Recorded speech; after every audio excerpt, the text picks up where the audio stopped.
जय हिंद मित्रों, YouTube के जियो बुद्धा क्लासेज में आप लोगों का स्वागत है। मैं डॉक्टर सुशील पटेल। आज हम जो गर्म और शुष्क हवा जो विश्व के भिन्न भिन्न क्षेत्रों में प्रवाहित होती है उस पर चर्चा करने जा रहे हैं। तो सबसे पहले देखिए कि रॉकी पर्वत की पूर्वी ढाल जो देखते हैं, यानी उत्तरी अमेरिका के जो देखते हैं कि जो रॉकी पर्वत है उसके पूर्वी ढाल पर चिनूक जो उष्ण शुष्क पवन है वह प्रवाहित होती है और इसको चिनूक को हिम भक्षी भी कहा जाता है। नेक्स्ट देखिए, आल्प्स पर्वत के दक्षिणी ढाल पर, यानी आल्प्स पर्वत जो है यूरोप में है, तो आल्प्स पर्वत के दक्षिणी ढाल पर उष्ण शुष्क हवा जो प्रवाहित होती है वह फौन है। नेक्स्ट देखिए, सहारा मरुस्थल के पूर्वी भाग, यानी सहारा मरुस्थल के जो पूर्वी भाग देखते हैं वहां जो प्रवाहित होने वाली उष्ण शुष्क पवन है वह हरमट्टन पवन है।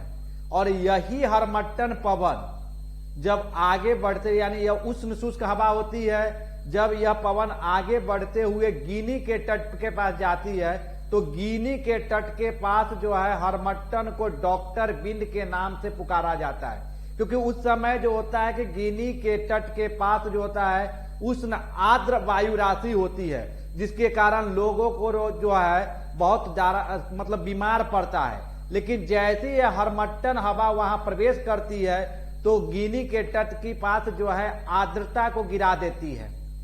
तो देखें कि इसके कारण गिनी के तट के पास हरमट्टन को डॉक्टर बिंद कहा जाता है। नेक्स्ट देखिए, जापान का जो उष्ण शुष्क पवन है उसको यामोह कहा जाता है, यानी जापान के उष्ण शुष्क पवन को क्या कहा जाता है? यामोह। ऑस्ट्रेलिया का जो देख रहे हैं कि जो मरुस्थलीय क्षेत्र है विक्टोरिया मरुस्थल, यानी ग्रेटर डिजर्ट, वहां जो है उष्ण शुष्क पवन जो प्रवाहित होती है उसको ब्रिक फील्डर कहते हैं, यानी ऑस्ट्रेलिया में उष्ण शुष्क हवा प्रवाहित होती है उसको ब्रिक फील्डर कहते हैं। अब देखिए कि उत्तरी अमेरिका के पश्चिमी तरफ से, यानी रॉकी पर्वत के पश्चिमी ढाल के तरफ जो देखते हैं कैलिफोर्निया घाटी के पास उष्ण शुष्क हवा जो प्रवाहित होती है उसको कहा जाता है सांता आना, यानी सांता आना जो उष्ण शुष्क पवन है वह कहां?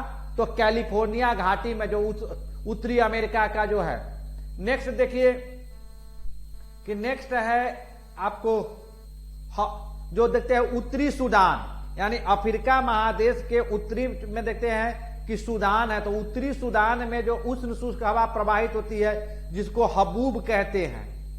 नेक्स्ट देखिए कि न्यूजीलैंड, तो न्यूजीलैंड देखते हैं कि ऑस्ट्रेलिया महादेश का ही एक देश है न्यूजीलैंड, तो न्यूजीलैंड में जो है उष्ण शुष्क हवा जो प्रवाहित होती है उसका नाम है नार्वेस्टर, यानी नार्वेस्टर कहाँ की है? तो न्यूजीलैंड की उष्ण शुष्क पवन है। अब देखिए मध्य यूरोप का जो क्षेत्र देखते हैं, जो मैदानी क्षेत्र, वहां जो उष्ण शुष्क हवा प्रवाहित होती है उसको कहते हैं ट्रेमोंटेन, यानी उष्ण शुष्क हवा जो मध्य यूरोप में है वह उसको ट्रेमेंटोन कहते हैं। देखिए कि जो भारत के उत्तरी में, यानी गंगा की मैदानी क्षेत्र है और अप्रैल और मई को देते हैं, अप्रैल के लास्ट वीक, मई का पूरा मंथ और जून का प्रारंभिक सप्ताह में जो वहां जो उष्ण शुष्क हवा प्रवाहित होती है गंगा के मैदानी क्षेत्र में उसको लू कहा जाता है। नेक्स्ट देखिए, मिस्र में जो उष्ण शुष्क हवा प्रवाहित होती है उसको खमसीन कहा जाता है, यानी खमसीन क्या है? सिरोको ही हवा का ही है, जब मिस्र में सिरोको को खमसीन कहा जाता है। नेक्स्ट देखिए लीबिया, यानी लीबिया में जो उष्ण शुष्क हवा प्रवाहित होती है उसको गिबली कहते हैं, यह भी सिरोको पवन का ही है। जब सिरोको पवन लीबिया में प्रवेश करती है तो उसको कहा जाता है गिबली। अब नेक्स्ट देखिए कि ट्यूनीशिया के पास जब वह जो है सिरोको पवन प्रवेश करती है ट्यूनीशिया में, तो ट्यूनीशिया में उसका नाम है चिली। यह सभी जो है उष्ण शुष्क पवन है।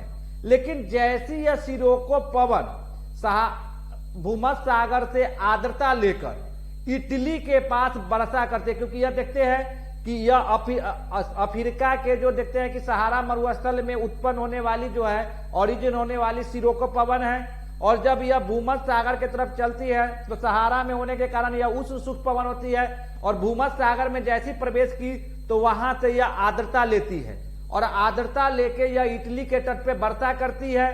तो वहां जो है वर्षा के साथ साथ लाल लाल कण जो होती है वर्षा के साथ गिरते रहते हैं, जिसके कारण इटली के तट पे इसको ब्लड रेन कहा जाता है। जैसे ब्लड रेन का कारण क्या है कि सहारा से जो है कि लाल लाल कण जो हवा उड़ाकर लेके जाती है, वही कण को जो है कि और भूमध्य सागर से आर्द्रता मिलती है और आर्द्रता और यह जो लाल कण जो यहां से बारू की उड़ा के ले गई, यह इटली के तट पे जब संघनन के कारण बारिश होती है तो उसको कहा जाता है ब्लड रेन। अगर मेरा वीडियो आप लोगों को अच्छा लगा हो तो इसको लाइक कीजिए, कमेंट कीजिए। अगर मेरे चैनल पे अगर फर्स्ट टाइम है तो इसको सब्सक्राइब कीजिए। थैंक यू मित्रों।